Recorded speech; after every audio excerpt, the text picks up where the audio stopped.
1944.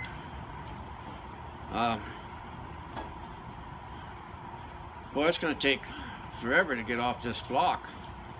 We're going to take an hour. Anyway, go down. Let's start down at the other end of the block, and let's go south. I'm living on this side of the street. My friends live over here, and back towards the Al Cajon University, that direction. It was 1944. My sisters and brothers and all took me to Young's Cave, and we were playing hide and go seek in there. And Young's Cave, I won't tell you where it is because monkey see, monkey do.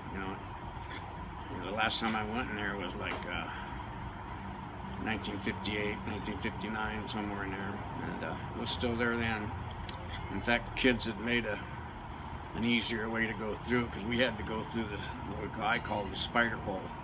Because back in 1944, you crawl in and it makes a curving left, and right there was kind of like a caved-in part, like from water. Because me and the guy with me, he took me down in that, and there was spiders and stuff in there. I guess, I don't know, we were probably using candles because I don't know about flashlights back then.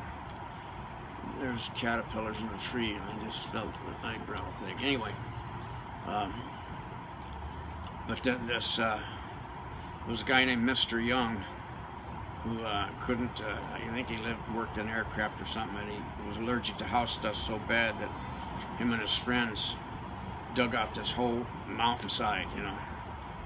There's a flat plateau, and then off the plateau there's these with the ravines and the gullies in the middle. And this one part like this, his cave took in that whole hillside. He had the snake hole, the main entrance. Let's say if I was this, like the snake hole here, the spider hole rather, the main entrance over there, and back over here where there's an entrance there, and then another entrance that way. And anyway, we used to play in there all the time, and they would go in and dynamite it because they didn't like kids playing in there. And you go in, you make a left, and you go down to where the main entrance was, but it was all blown up. And then you make a right, and you head down this long hallway, and then to your right, the little hole going up to a banana room a level above you, half a level.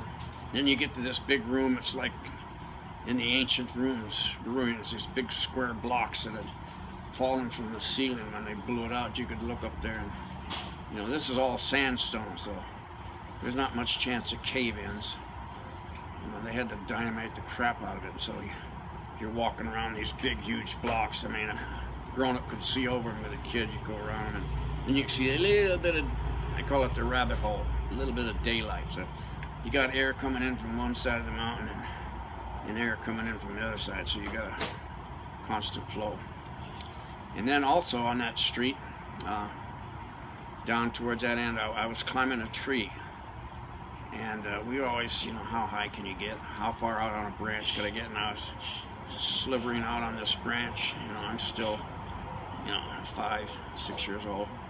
I'm going out on this branch, and I'm going out on this drooping, and I'm going out there, and I've got my legs wrapped around it, and my hands wrapped around it. Got to where it was about 3 feet down to the concrete.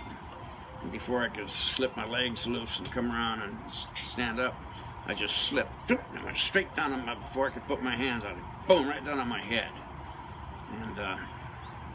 And then across the street from that, one year I was snitching Christmas balls for some reason. And so here's this house, and it's got this picket fence, just a little 2-footer, white picket fence. And then it's like 2 rows of houses. They're like little cottages, and then a cottage, so it's a little U-shaped affair. And then that Christmas tree was a little cypress tree shaped like a Christmas tree. And they must have taken the lights back and forth instead of going around and around it, because I was there snitching the light bulbs. And I'm got 3 or 4 in my hands, and I'm going to get the next one, and my finger got up in the socket, and I lit up, and I took off running, and the string of Christmas lights just followed me. So I came down, and I made a left, and I got about 20 feet, 10, 15 feet from the fence, and it finally came unplugged and let go of me, and then I don't know where the bulbs went. And I jumped over that fence, and that's the second time I, really got shocked. It was about the same age, same year. Over on Adams Avenue, there was like a grocery store, where